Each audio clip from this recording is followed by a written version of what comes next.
Hi, HRN listeners. We're celebrating our 15th anniversary, and we have a really fun campaign and an ask for you. This 15th anniversary tour is aiming to bring you closer to unique food and music experiences in some of the most exciting cities in America. All the while, we're raising funds to support our work empowering the next generation of food systems storytellers through our fellowship programs. Here's how it works. Donate to HRN and be entered into a raffle in the city of your choice to win a dinner for two at a noteworthy restaurant and tickets for two to a concert at a prominent local venue. We have incredible partners in New York, Los Angeles, Philadelphia, Nashville, Las Vegas, Charleston, Asheville, and Ardmore, Pennsylvania, who have donated a meal for two and two tickets to a concert of the winner's choice. And all donations help fund our fellowship programs, where we're helping to build essential workforce readiness skills and food system storytelling skills. Check out heritageradionetwork.org/15 to donate and enter to win today. That's heritageradionetwork.org/15. Thank you. This episode is brought to you by Danone North America, the world's largest B Corp, committed to doing all kinds of better for people and the planet. Learn more at DanoneAwayFromHome.com. This week on Meat and Three, we're spotlighting the people who prepare our meat before it reaches our plates. We hear from whole animal butchers, the brains behind a meat vending machine, California cattle ranchers, and a master of charcuterie who isn't using meat at all. It's like a smoked and grilled center stock of the broccoli, and then it gets finished with some mustard, barbecue sauce, and sauerkraut. Ranching and farming being as difficult as it is, it's just one thing after another. And at some point, you just give up. I had a wild idea that if I learned butchery, maybe I could start to be kind of a link in the supply chain. Listen to Meat and Three, HRN's weekly food news roundup, wherever you get your podcasts.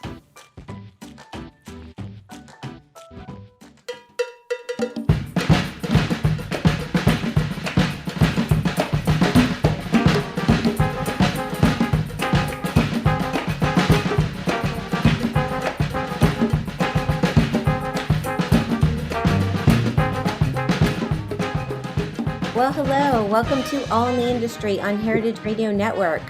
I'm your host, Sherry Bayer. It is Wednesday, September 23rd, 2020. This is the 265th episode of this series, which is dedicated to behind-the-scenes talent in the hospitality industry. Today, my guest is a legendary master mixologist who is known as the King of Cocktails, and I will introduce him fully in a moment.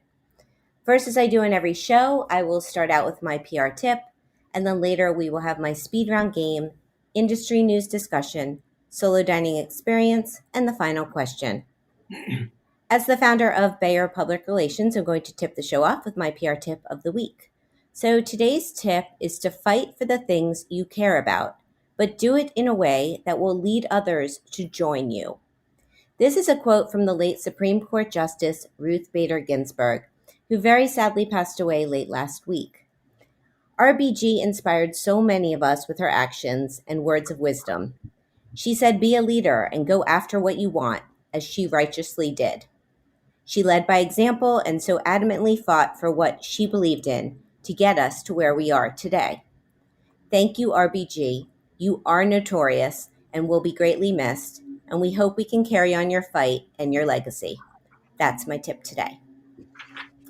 Now, I'm very thrilled to have my guest joining me. It is Dale DeGroff, a.k.a. King Cocktail, who is credited for reviving bartending as a profession and setting off a cocktail explosion that continues to transform the industry.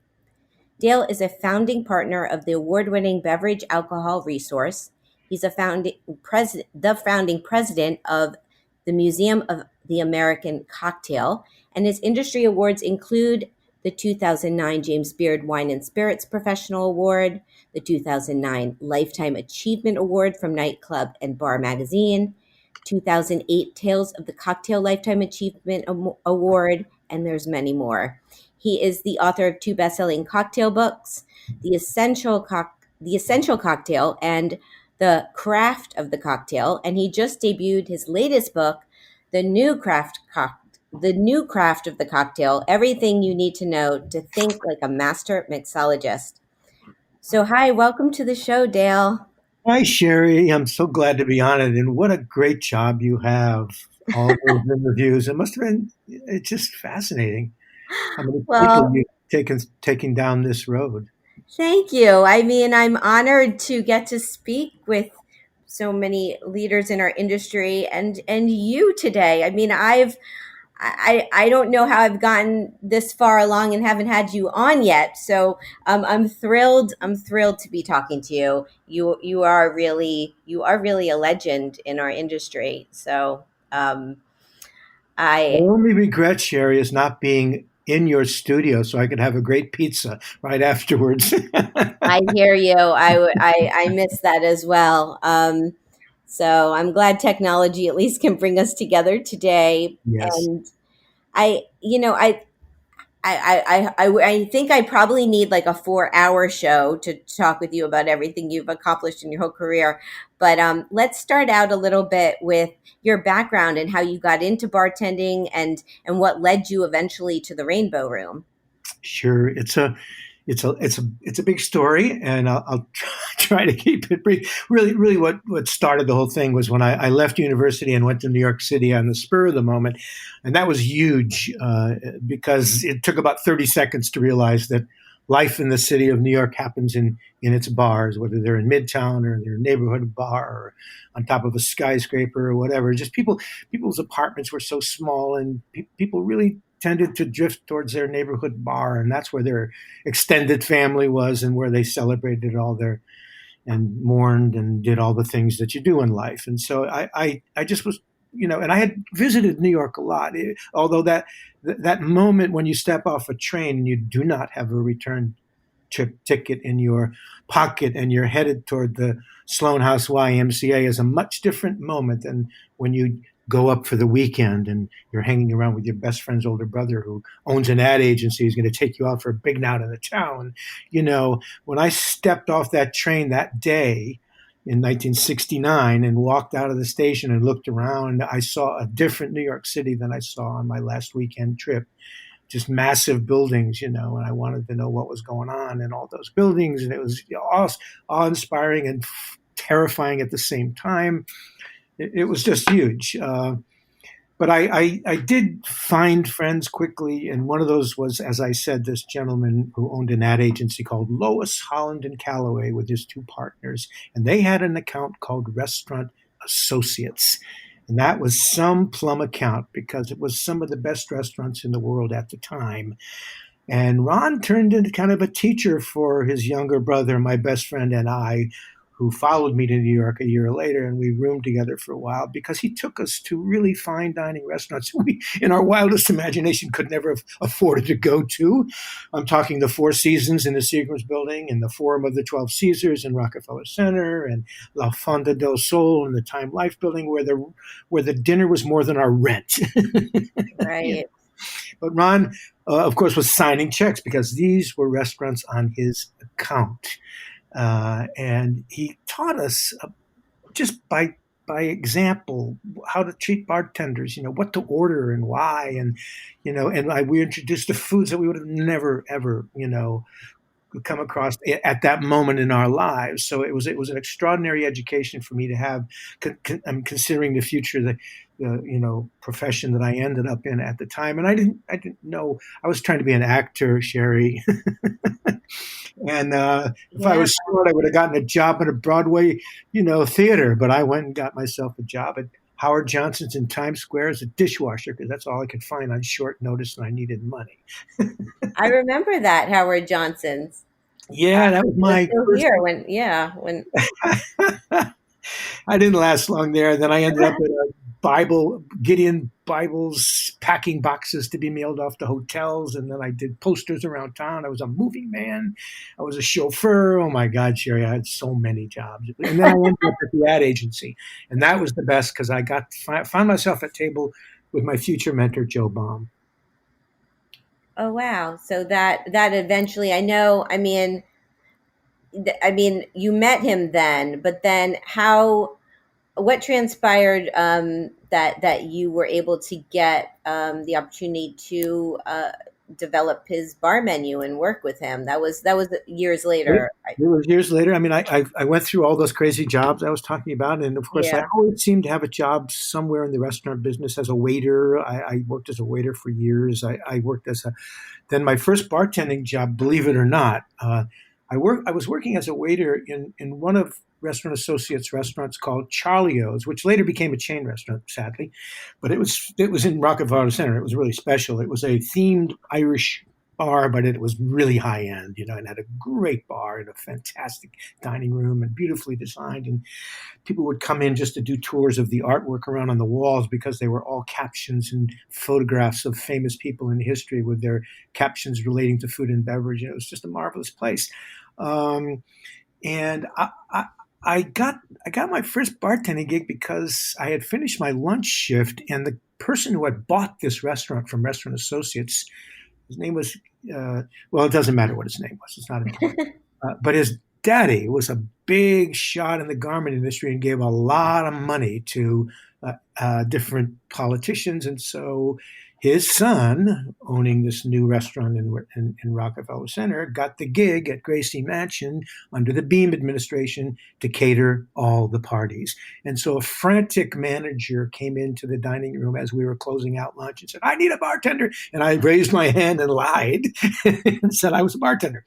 And she said, "Get cleaned up and, come meet me in the back. Got a loaded truck, So, and that's, by the way, why the regular bartenders, Pat and Mike, who were, they were union guys. They didn't have to load trucks and unload them. They had a pretty sweet gig right there behind the bar. They were not interested in this kind of a gig, So I went up to Mike and said, "Mike, write me down a bunch of recipes, like maybe 10 on the back of an index card. I'm going up to the mayor's residence. I'm at a 10 bar, This is Dale.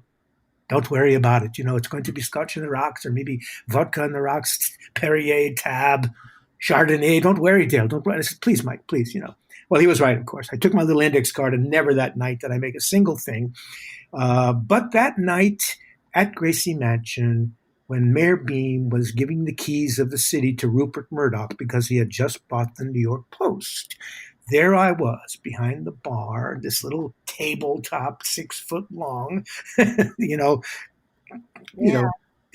I just felt like I came, I mean, I don't know how Ali felt when he first went into the ring, but somehow being behind that little made up bar, was something really special to me. And I did all the Gracie Mansion parties after that. And to give you a postscript to this, fast forward, let's see, that would have been, oh my God, 73 maybe. Fast forward to 98. I don't know how many years later that is, when I'm a hot dog bartender up at the Rainbow, and I get a call from a banquet or specialist party planner fellow friend of mine. He says, "Hey, Dale, you want a really great gig? Rupert Murdoch's new wife is going to throw a surprise party for his 70th birthday down in their duplex, Soho loft, and I want you to make specialty drinks for him that's got to be named after his farm in Australia and his friends and stuff like that." I said, "Yeah, I'm in." So after the surprise was over, Murdoch comes over to the bar.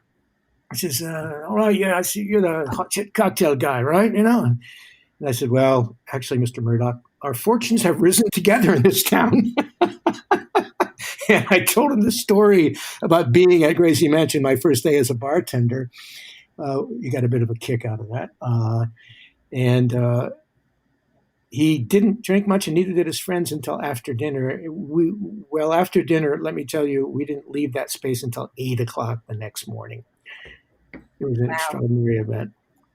Wow. I mean, full circle. But back to Joe, I can tell you that story. It came many years later when I had gone to Los Angeles on a lark, because still trying to be an actor. This would have been 1978, but having worked in Charlie O's as a service and a regular bartender at that point, having a couple of other bar gigs under my belt, a couple of East Side joints, awful places to work because you work till 4 a.m. You don't get home till 7 or 8. Those kinds of jobs, and you're just crazy behind the bar, and it was an education, and.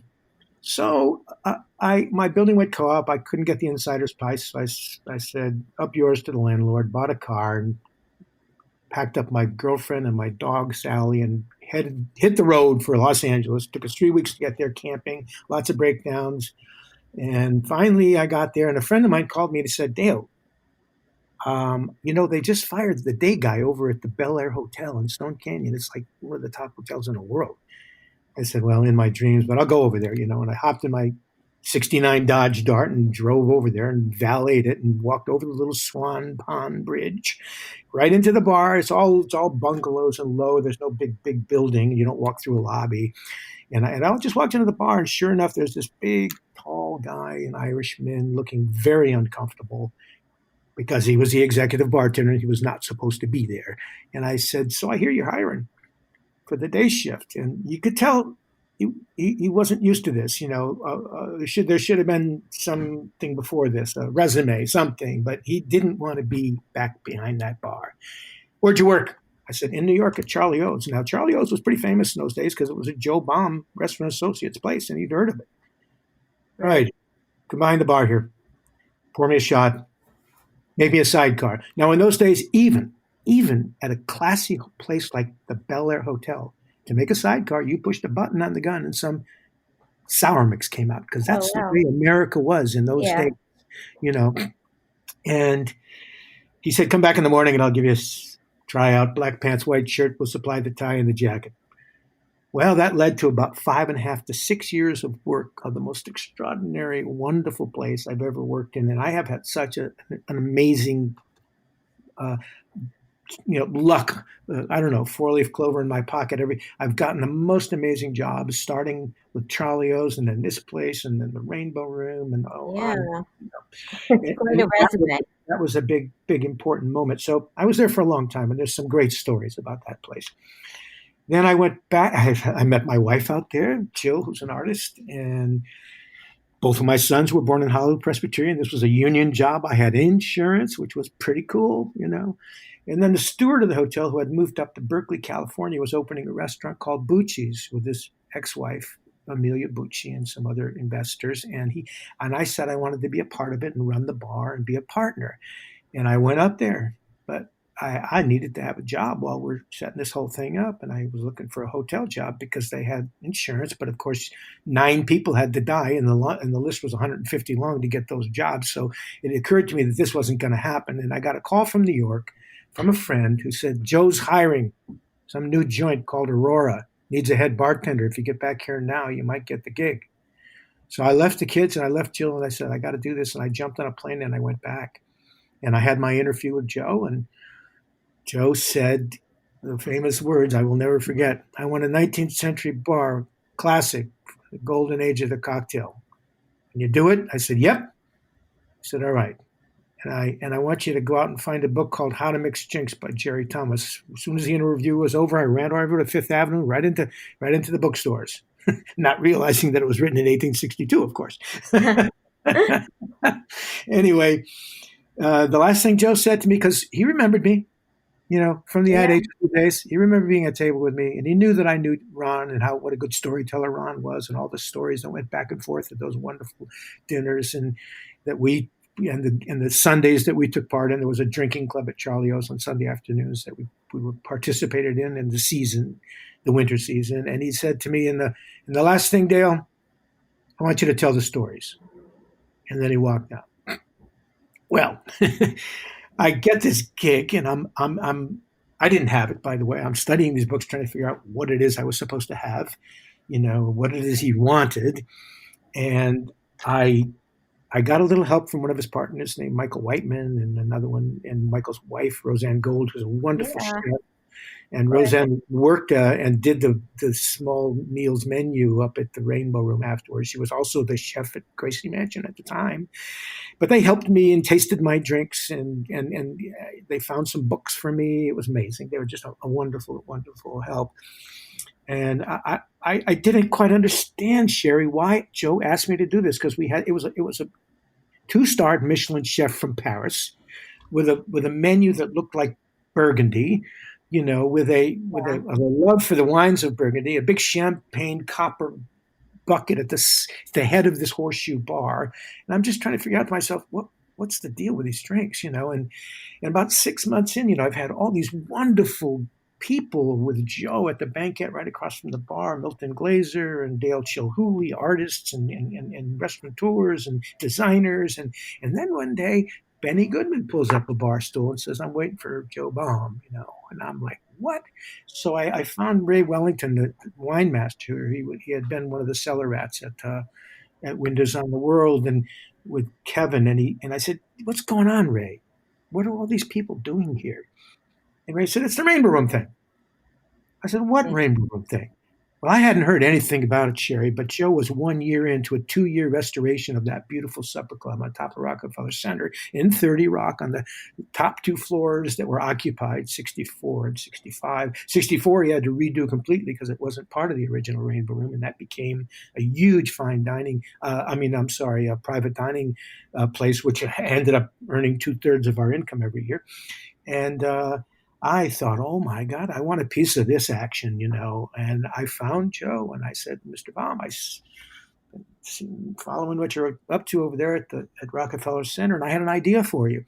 What if we do a menu, classic cocktails from some of the old supper clubs and wonderful bars in the shadow of that great building, like the Stork Club and the Colony and the Copa.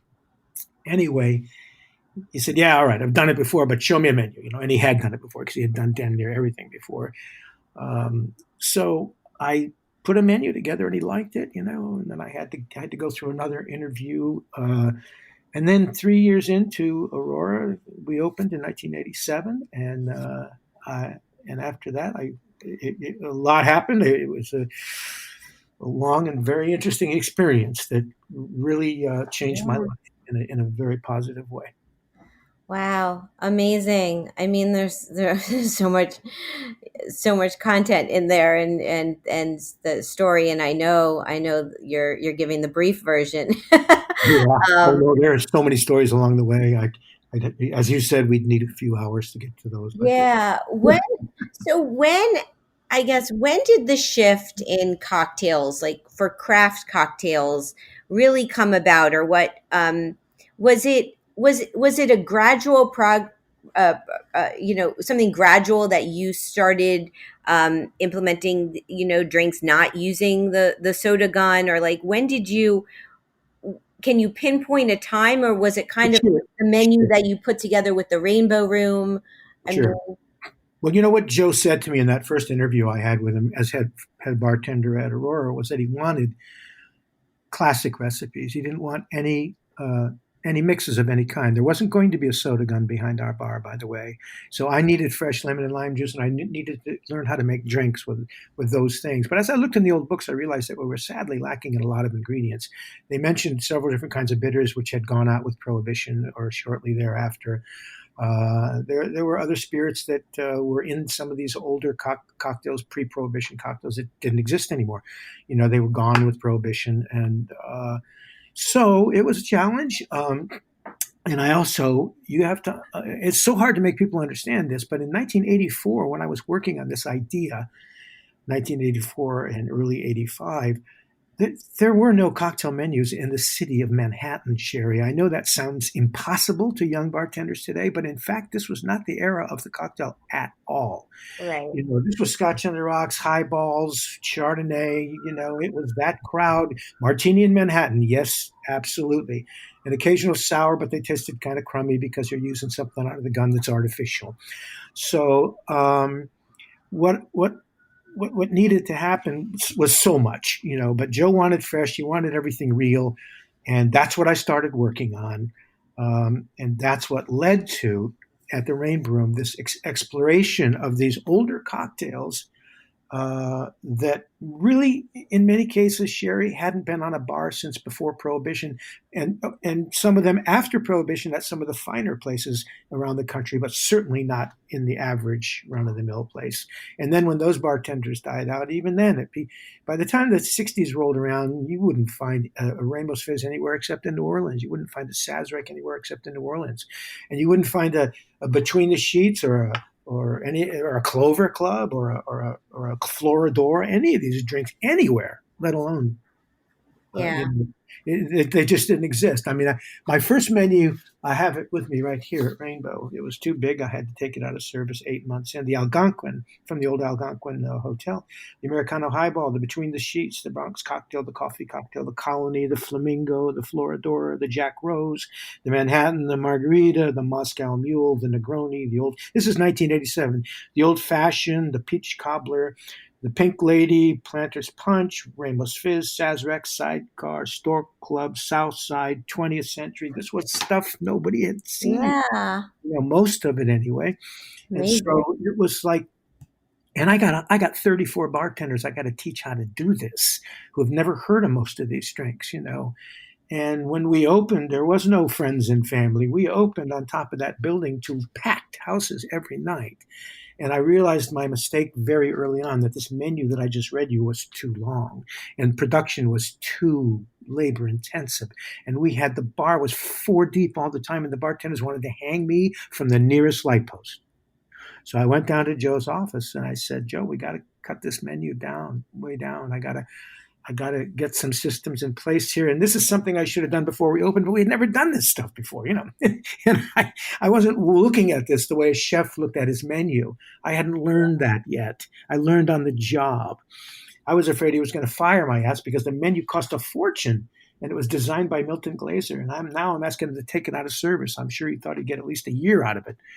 But we did, and he did.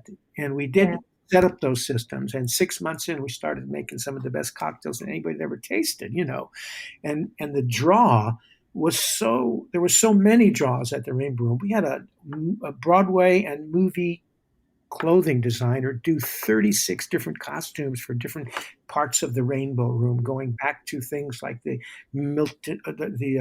Philip Morris costume for the greeters, and I had a Eisenhower jacket, gabardine, tri-colored. There were pastel tails in the dining room and beautiful tuxedos.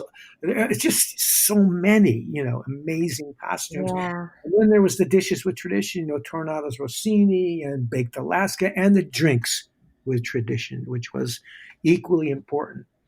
And I remember Joe saying to me, he says, I want to have some decent, proper glassware for our drinks with tradition.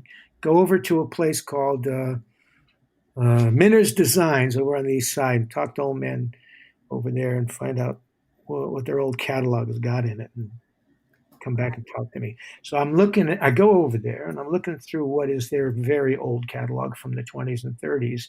And they said to me when they handed it to me, we don't have any of the molds for those, by the way. If you order any of those glasses, we're going to have to charge a lot of money to make the molds. So you better be wanting to make a lot of them. I said, don't worry. It's the Rainbow Room. We're going to make a lot of them. So I'm looking through it and I find a glass. Well, when I walked in, this is what I said to them. I said, look, did you ever watch the Thin Man movies? And they said, yeah, I watched them. I said, well, remember they drank martinis, right? Nick and Nora drank martinis. And they had those little tiny glasses. They were on a stem, and they didn't have a V like today's martini glasses. They had a cup, it was rounded at the top, not V-shaped. And they said, yeah, it might be in the old catalog. Take a look. And there it was. It was called the Little Martini, Sherry. So I grabbed it and ran up there. I said, this is it, the Little Martini. This is the Nick and Nora glass I'm looking for. And yeah, you may have guessed the ending of this story. We put it on our menu, and we used it for the 20th Century and the Stork Club and some of the older Bronx cocktail. As a matter of fact, the Bronx cocktail was featured in a magazine called Gastronome, along with a silly drink from a bar in Chicago, and they mixed up the two pictures. So the bar in Chicago got credit for our little beautiful glass with tradition, and we got slapped with this giant 10-ounce V-shaped martini glass, which was not our glass and not our drink, And I got called down to Joe's office for that little interview, and for other reasons also, because I didn't know I was being interviewed. And the magazine, the first time I found out about that, there was never any fact checking, and it was a very talented writer, but at the time she was just a cub reporter named it just went out of my head. It's not important. It is important, but it's not there. Yeah. I got really, Joe just really nailed me because I answered a question the wrong way, and he threw me out of his office, but it did make me understand how to speak to the press, in superlatives only. I had mentioned, in the sentence, what we're trying to do here with our beverage program. And when I hit the word trying, Joe hit his desk so hard, I jumped out of my chair and he says, trying is for students. Get the hell out of my office. Wow. It Well, was such an education, I got to tell you. These guys were, let's put it this way. Joe and the director of the Rainbow Room probably would not make it through HR in their first interview because there were no HR departments in those years. I would have never gotten the job at the Hotel Bel Air if I had to go through an HR department. yeah, well, it's a different time, but you went on, you went on to influence so many people and write books and start the bar program and do so much from your experiences that has just changed cocktails. And the whole industry. And it is hard to think back about like what was or how what is today wasn't. I think yes, the younger generation and now you just think it was always like that, or that's always how cocktails were made, and it's not true. What was the same, Sherry, was the bartenders and the ambiance and those bars.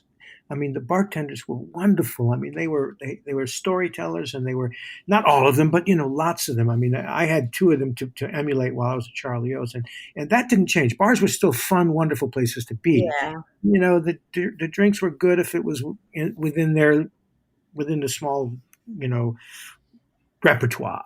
But when you got outside of that, it got a little weird. I call it the "that's how we make it here" era. A guy would walk up to the bar and say, "Hey, bartender, can you make me a Singapore Sling?" And of course you said yes. Nobody ever said no. But you go to your other bartender and say, "Yeah, Singapore Sling, it's that one. It's red, right? And it's got juices and rums, right?" And you make a drink with juices and rums because that was the go-to for those drinks you didn't know. And then the customer would say, "Well, bartender, I'm not tasting the gin in this drink." And say, "Oh, that's how we make it here." So we called that the "that's how we make it here" era. That's funny.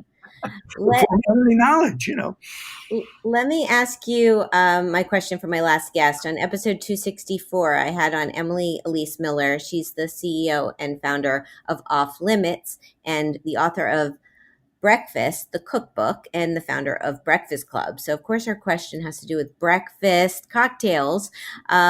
She wants to know, what's your favorite breakfast cocktail, and if it is a more traditional or classic brunch item or like brunch drink, would you then do you have a more unexpected breakfast cocktail from around the world that people may not be as familiar with? Well, both of them are kind of unexpected. Yes, I would go for a blonde Bloody Mary.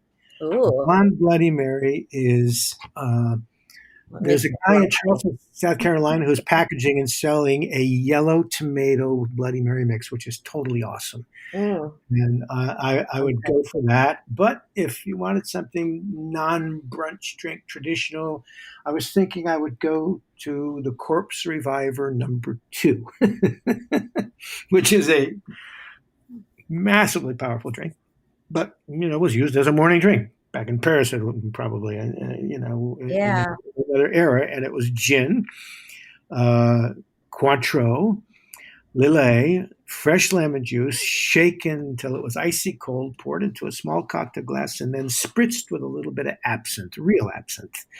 And that was the Corpse Reviver. In other words, wake up drink. Wow, sounds serious. Number 2, because there was another. Great. Okay. We're going to take a little break and we will come back. We'll play my speed round game. We'll talk some industry news and we'll have my solo dining experience and the final question. So stay with us. This is All in the Industry on Heritage Radio Network.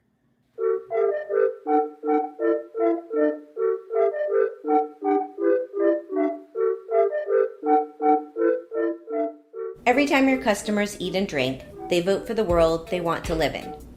And as the world's largest B Corp, To Know North America helps people vote for a better world, with all kinds of better dairy, coffee, and plant-based products, sourced and produced transparently. To Know North America has the brands people know and love, like International Delight, Oikos, Silk, So Delicious Dairy Free, Horizon Organic, and Stoke Cold Brew Coffee. But Danone North America represents more than just in-demand brands and better for your business products. They bring their B Corp certification to life in ways that protect the environment and communities by utilizing 100% renewable electricity sources to produce their products at their manufacturing facilities, committing $6 million to programs that restore the soil's ability to capture and sequester carbon, helping to restore more than 7.8 billion gallons to freshwater ecosystems through their water partnerships over the past decade, and committing to 100% reusable, recyclable, and compostable packaging by 2025. Learn how you can choose better at DanoneAwayFromHome.com.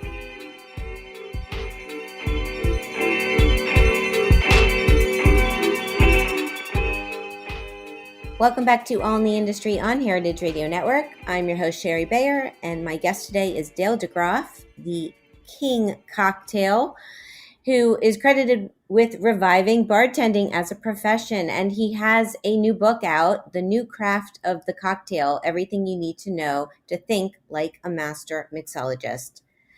So, Dale, this is my speedy round of the show. I have a speed round game. So I'm gonna give you a couple of choices to choose from, and you get to pick your preference, such as chocolate or vanilla.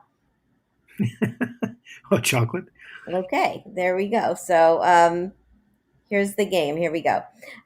Eat in or eat out? Oh, eat out. Okay. Wine, beer, cocktail, mocktail, or champagne? All of the above. Yeah, you Not have fair, to is be it? fair to everyone. Tasting menu or a la carte? Say that again. Tasting menu or a la carte? I think a la carte. Small plates or large plates? Depends. I mean, portions should be large. Plates could be small or large. Okay, I like that.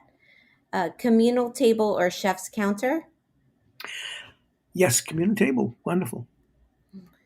Tipping or all-inclusive charge? Tipping. Caricatures or camera photos of you? Caricature. Yeah, your wife Jill is extremely talented. I know she does those. I'm like, maybe one day I'll get mine. Ah, well, she's listening in right now. She's probably upstairs painting. I think she is, as a matter of fact. She's She's working on awesome. New Orleans painting. Okay, a few more. Hotel bars or restaurant bars? Hotel bars. Oh my God, I love it. Ooh, wasn't sure how you're going to go with that. Cheese plate or dessert? Cheese plate. And Manhattan or Brooklyn? Manhattan. Done. Great. Mhm. I'm probably the last person saying Manhattan still, since Brooklyn is the new Manhattan. No, but it's interesting because I've had regular choices in this game for a while, and Manhattan or Brooklyn. There's been a few people that have thought I was referring to the drinks. Great. Yeah. So We now have the Brooklyn cocktail again, which we had lost for many years. yeah. I wasn't. I was thinking maybe you were going to go that way too, but I'm referring more to boroughs. But yeah, Gotcha. that is the game. So industry news. I picked out an article on Nation's Restaurant News entitled New York City Indoor Dining Reopening Restrictions Leave Some Restaurants Wondering, Is It Worth It? From 25% capacity restrictions to filtration and contact tracing requirements, New York City restaurants have a lot to figure out before reopening on September 30th in the next stage of COVID-19 guidance. This was by Joanna Fantozzi. So, here in New York, we're getting ready to be allowed to have indoor dining at 25%, and people are, wondering, is it worth it? With from everything I know, the margins are so tight with restaurants at 100% capacity. So how are they going to survive with the 25%? But I figured we could, talk a little about this and even what's happening in the what your thoughts are with not just restaurants, but with bars and how they are positioning to get through this time and reopen or pivot. What are your thoughts? Well, to begin with, I'm very optimistic. I'm not pessimistic. A lot of people think things are going to change and be unrecognizable after COVID-19. I disagree. I mean, to draw a parallel in the new book, in the new Craft of the Cocktail, I have an author's introduction because there's something I didn't get to do back in 2002 when my book was released. It was already at the printer in China when 9/11 happened. And I had been at Was on the World the night before on September 10th doing a cocktail uh, class, called Spirits in the Skybox. And tequila was our choice that night. And I had about 35 interactive cocktail folks making drinks with me. And then at the end, some of my friends who were in the class and I went down to the bar, and we ended up drinking multiple bottles of champagne, having dinner and dancing with a female DJ, and then closing the bar that night, September 10th, 2001, Wow. 9/11 next morning. And the hospitality industry in New York City was, well, beyond, not just New York City, but in a lot of places, it was decimated, the way it was in New Orleans after Katrina. It was non-existent, everything was shut down in terms of hospitality. But by the time 2003 rolled around, New Yorkers just came back with a vengeance. They were damned if they were going to let these crazy people, put an end to their extraordinary 250-year run, and changed life in this big city, and hospitality came back gangbusters. Now this is a much bigger picture. It's worldwide. I mean, this is not New York City. This is big. But we're going to lose a lot of bars. There's no question about it, because these are smaller bars and they don't own their buildings and they're working very close to the bone. The profit, the margins are slim. It's going to happen. But these are clever people. They're talented people who opened these bars, and they've done it now. They've had their first bar, and when this thing ends, they're going to do it again because now they're better at it. They know how to do it now. They didn't have to. They had to learn that first time around. This time it'll be a little easier to open that place, and they'll find a place where they can afford the rent. Maybe they'll relocate to a city where the rents are cheaper, or whatever they have to do. They're clever. They'll figure it out. It's going to happen. I mean, we have been gathering around cocktail alcoholic beverages, period, from the dawn of history, and we're not going to stop because of COVID-19. I mean, man has had lots of disasters over the last 3,000 years, 4,000 years, and this is one of them. The first half of the 20th century, we had 2 world wars, prohibition, the Dust Bowl, you name it, and it just decimated food and beverage in this country in terms of any kind of stylish or cocktailing and dining out. And so by the time the 50s rolled around, what did we do? We had the grocery store and TV dinners. Everything was processed and everything was canned, and we had lost our way completely in this business. And then people like Joe Baum in 1959 and 1960 opens the Four Seasons in La Fonda del Sol, a celebration of the foods and the drink of Southern America, South America, Central America. Unbelievable things happened in that little a period of time. Joe was one of the sparks, that ignited again that interest. And we started moving away from all this processed and all these convenience foods and back to real food. And it happened. There was a culinary revolution in the last 30 years of the 20th century that without that, there would have been no craft cocktail revolution. I write about this in the book too, in the history section, because it was that audience created by chefs going all the way back to Joe in 1959 and 60, created by these people who wanted a new American cuisine. Why were all these starred restaurants French and Italian guys? There's something wrong with that. James Beard was Joe's consultant on all the openings that he did from 1959 right up until James's death in 1987. And they both shared that vision, and when they created an audience, these young chefs like Larry Forgione, Alice Waters, they go on and on and on. Bobby Flay, they created an audience of diners and Americans in the home and in the restaurants that were willing to take chances on ethnic foods. They were in love with big flavor, where suddenly all these ingredients are coming from around the world into our country, and that audience is the audience that made it possible for us in the craft cocktail movement to move forward into a really culinary style cocktail, and borrowing the techniques and the ingredients from the culinary side of business to do these drinks that these young guys are just excelling in the new millennium.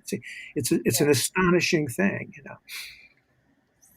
So yes, I like to be optimistic too, and I think we will get through this and see and adjust and survive. And you're right. I was thinking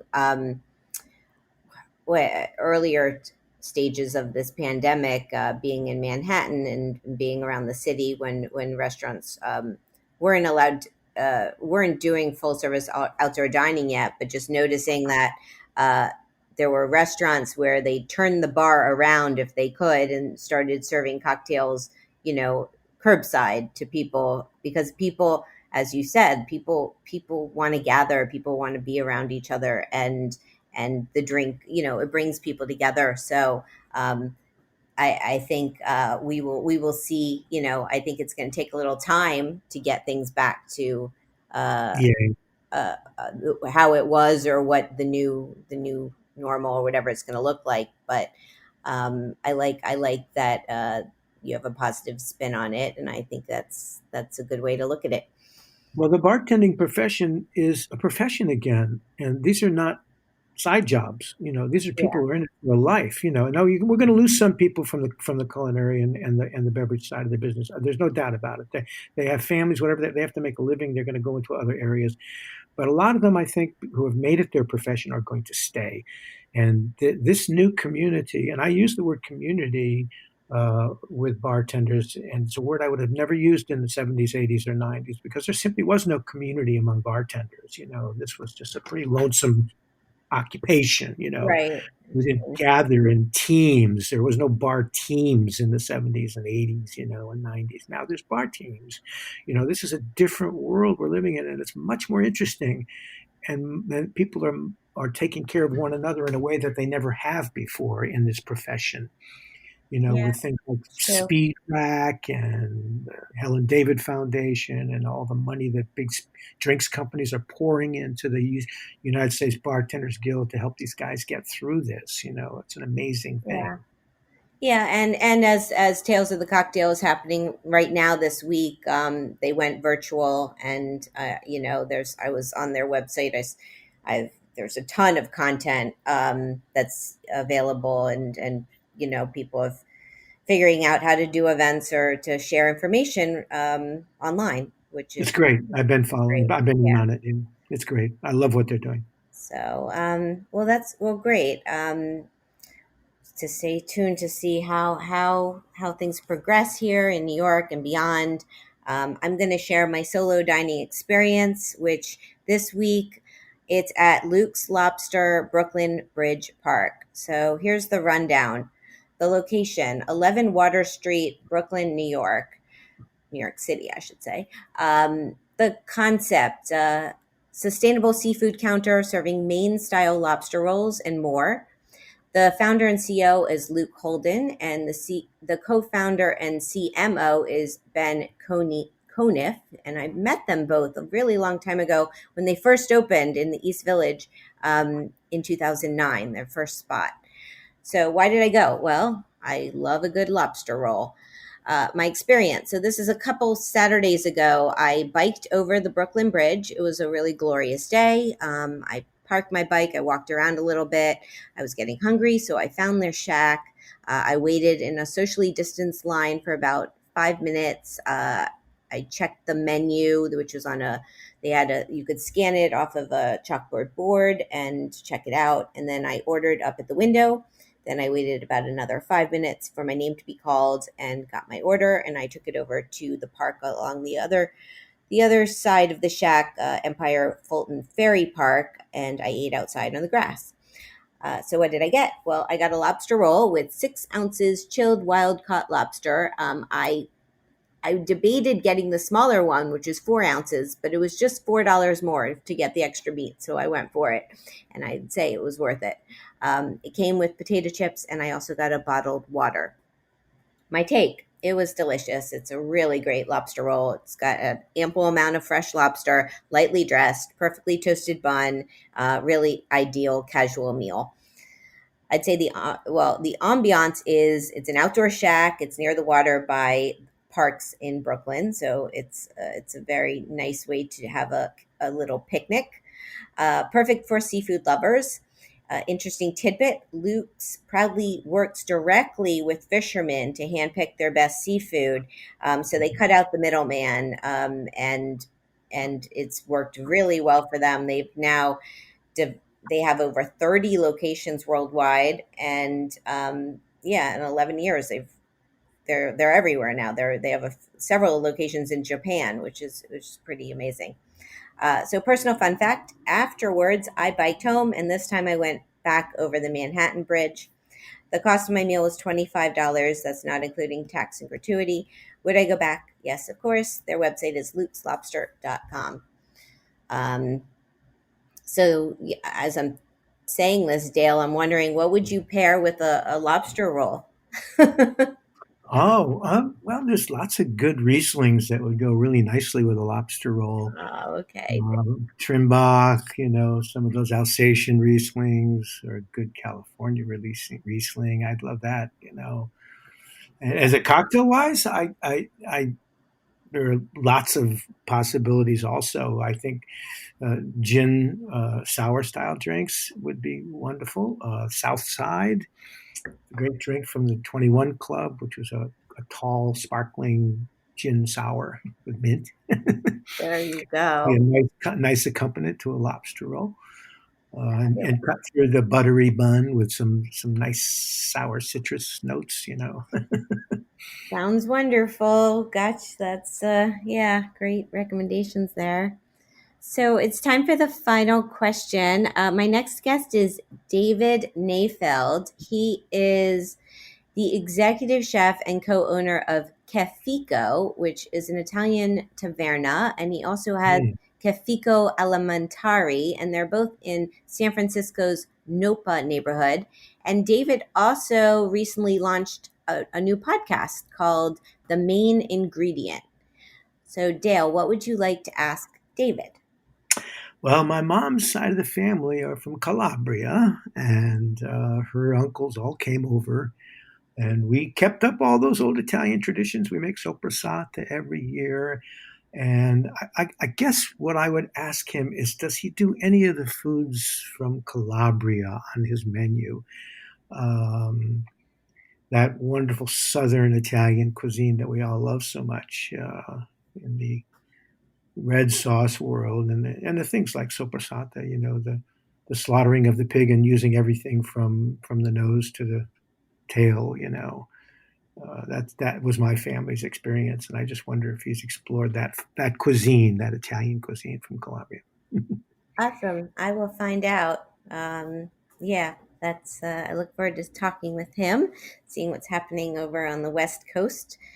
And I am I wish I had a longer show. I feel badly that we didn't get into more about or really, we didn't really talk about your book, which I have here, and it is gorgeous, and it has so much information in it, and I'm just so proud to now own this and be able to refer to it, because you live up to your title of King Cocktail. Well, we had a moment to talk about the opening, the history and the author's introduction. We talked about it. Yeah, well, but I would have liked to maybe dive in a little more of why.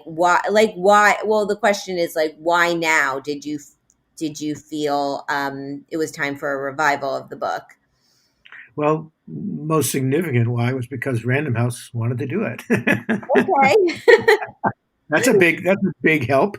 No, but I actually didn't right in the beginning want to do it, but eventually I came around and I thought it was really a great idea, because this was a book that I needed back in 2003 when I was a young bartender in 1974, the original craft. And now I wanted to celebrate with recipes some of my mates in the craft cocktail world. So there are a lot of those recipes in here with their names on them and a little bit of a story that some of them wrote to go along with it. And I was happy to be able to show the world what's going on in our business and lots more, a new glossary, new index, lots of stuff that it really needed. And I had a wonderful photographer, Daniel Kruger, just fabulous. Yeah. We worked together so well. And we did all of our shots in two places, Audrey Saunders' Pegu Club and in Kenta Goto's place, Goto, because both of them had great backgrounds. And I'm sad to say that we will not be able to go back to Audrey's wonderful, wonderful bar when COVID is over. I know. To me, the ultimate craft cocktail bar. Yeah, I'm sad about that too. She's amazing. Both of those places are amazing. Daniel, I had on my show a long time ago, and he's a fabulous photographer. So, yes, congratulations on the book. Congratulations on your whole career. Thank you for sharing your stories with us. I feel, you're Dale DeGroff. I mean, you're like everyone. We'll do this again, Sherry, and I'll just tell stories the whole time. Yeah, seriously. I mean, the stories. I mean, I know even with celebrity stories you have, or just. I mean, you could. I'm sure you have a lot. So, but thank you so much for joining me today. I'm honored to know you and get a chance to chat with you. So, I wish you much continued success. You too, Sherry, and have fun with your wonderful show. That's great. Thank you so much. My guest today has been Dale DeGroff. He is the king. He is the king cocktail. His book is The New Craft of the Cocktail, Everything You Need to Know to Think Like a Master Mixologist. His websites are kingcocktail.com, and he's also, you can check out beveragealcoholresource.com, and that is something we didn't really get a chance to talk about it, but go to his website, check that out, and follow him on social media at King Cocktail, which is King COCKTL. It's shortened there. And you can follow me at Sherry Bayer at Bayer PR and at All Industry. My Facebook page is All in the Industry, and my websites are BayerPublicRelations.com, SherryBayer.com, and AllInTheIndustry.com. All of our shows are archived at heritageradionetwork.org. iTunes, Stitcher, and Spotify are also ways you can listen. We are there. Thanks to my engineer today, Amanda Wang. Thanks again to Dale, and also to his lovely wife, Jill, for helping set this up. I'm Sherry Bayer. Till next week, be safe, be well, and thank you for being part of All in the Industry. Bye.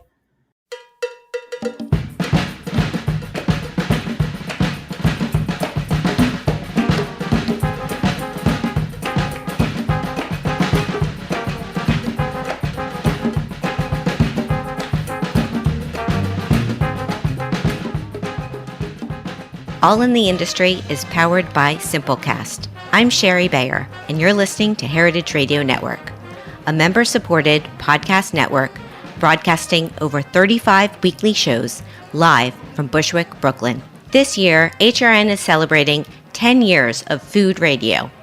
For the past decade, we've been taking you behind the scenes of farms, restaurants, breweries, school cafeterias, and more.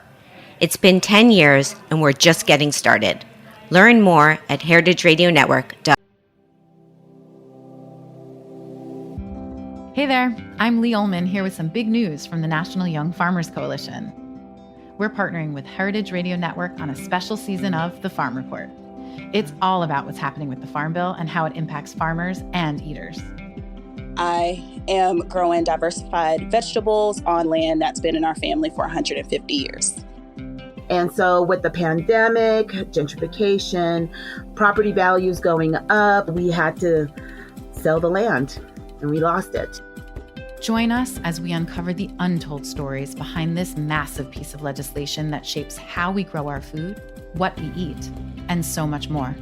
The problems we have had, those are things that come from earlier Farm Bill and USDA policy, right? Like Earl Butts. Get big or get out. You know, it's my responsibility to know not only what I'm eating, but then like how that all came to be and realize like, wow, like this piece of legislation, all this money, like It's technically something that I support as a taxpayer. While Congress debates the next farm bill, this is not just an invitation to listen. It's a call to action. Be part of the conversation. Subscribe to the Farm Report on Heritage Radio Network, wherever you listen to podcasts.